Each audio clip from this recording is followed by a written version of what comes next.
السلام عليكم ورحمة الله متتبعي قناة المونديال سبورت.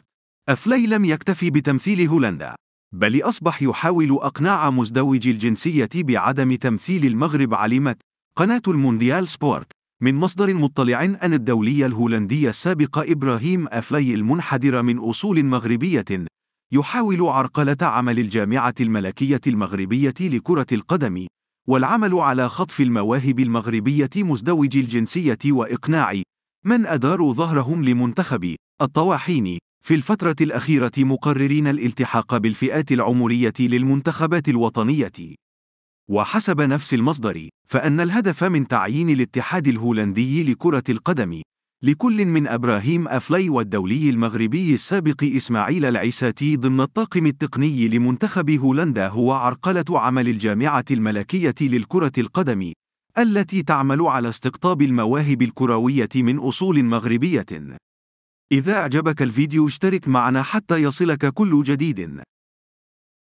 السلام عليكم ورحمة الله متتبعي قناة المونديال سبورت.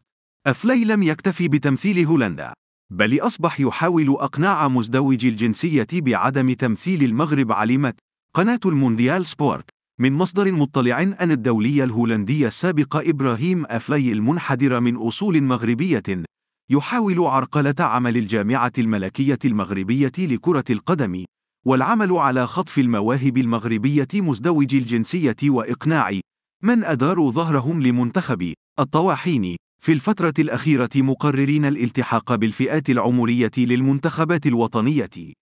وحسب نفس المصدر، فإن الهدف من تعيين الاتحاد الهولندي لكرة القدم لكل من إبراهيم أفلاي والدولي المغربي السابق إسماعيل العساتي ضمن الطاقم التقني لمنتخب هولندا هو عرقلة عمل الجامعة الملكية للكرة القدم التي تعمل على استقطاب المواهب الكروية من أصول مغربية. إذا أعجبك الفيديو اشترك معنا حتى يصلك كل جديد.